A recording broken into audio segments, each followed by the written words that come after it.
Have you ever noticed that when God speaks, He often answers with questions instead of explanations? In Job 38, He breaks the silence not with comfort but with a storm, confronting Job and us with questions that cut through pride and expose our limits. It's unsettling, even a little offensive, that the all-knowing God would ask us anything, yet that's how He teaches, by awakening awe instead of offering answers. When you read this chapter, you don't just see God's power, you feel it, reminding you that He doesn't need to explain Himself to be trusted. Sometimes, His questions are the real answers we've been missing. Then, let's read the chapter together. Then the Lord spoke to Job out of the storm. He said, "Who is this that obscures my plans with words without knowledge? Brace yourself like a man, I will question you, and you shall answer me. Where were you when I laid the earth's foundation? Tell me, if you understand. Who marked off its dimensions? Surely you know. Who stretched a measuring line across it? On what were its footings set, or who laid its cornerstone, while the morning stars sang together and all the angels shouted for joy? Who shut up the sea behind doors when it burst forth from the womb, when I made the clouds its garment and wrapped it in thick darkness, when I fixed limits for it and set its doors and bars in place, when I said, 'This far you may come and no farther, here's where your proud waves halt'? Have you ever given orders to the morning, or shown the dawn its place, that it might take the earth by the edges and shake the wicked out of it? The earth takes shape like clay under a seal, its features stand out like those of a garment. The wicked are denied their light, and their upraised arm is broken. Have you journeyed to the springs of the sea or walked in the recesses of the deep?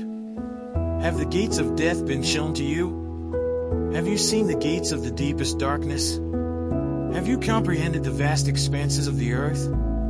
Tell me, if you know all this. What is the way to the abode of light? And where does darkness reside? Can you take them to their places? Do you know the paths to their dwellings? Surely you know, for you were already born. You have lived so many years. Have you entered the storehouses of the snow or seen the storehouses of the hail, which I reserve for times of trouble, for days of war and battle? What is the way to the place where the lightning is dispersed, or the place where the east winds are scattered over the earth? Who cuts a channel for the torrents of rain, and a path for the thunderstorm, to water a land where no one lives, an uninhabited desert, to satisfy a desolate wasteland and make it sprout with grass? Does the rain have a father? Who fathers the drops of dew? From whose womb comes the ice? Who gives birth to the frost from the heavens when the waters become hard as stone, when the surface of the deep is frozen? Can you bind the chains of the Pleiades?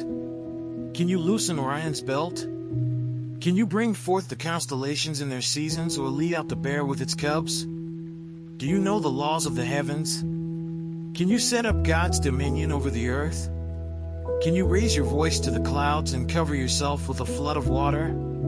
Do you send the lightning bolts on their way? Do they report to you, 'Here we are'? Who gives the ibis wisdom or gives the rooster understanding? Who has the wisdom to count the clouds? Who can tip over the water jars of the heavens when the dust becomes hard and the clouds of earth stick together? Do you hunt the prey for the lioness and satisfy the hunger of the lions when they crouch in their dens or lie in wait in a thicket? Who provides food for the raven when its young cry out to God and wander about for lack of food?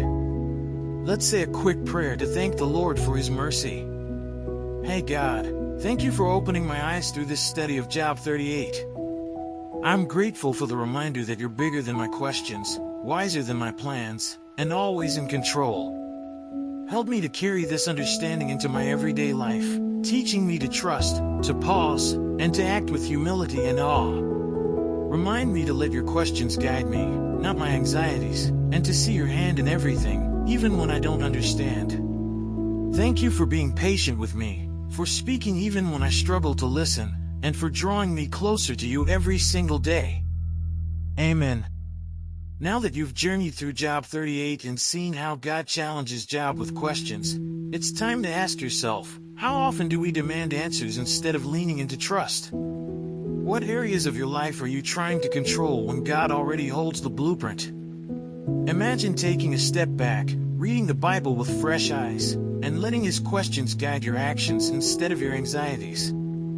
How would your decisions change if you paused, reflected, and acted from reverence rather than frustration? If this insight resonates, don't just leave it in your mind, apply it today, share it with someone who needs it, and subscribe to this channel to keep exploring God's wisdom. Turn on notifications so you won't miss the next revelation that can transform the way you read, think, and live. And, as always, don't forget to check the last video and learn more about the scriptures.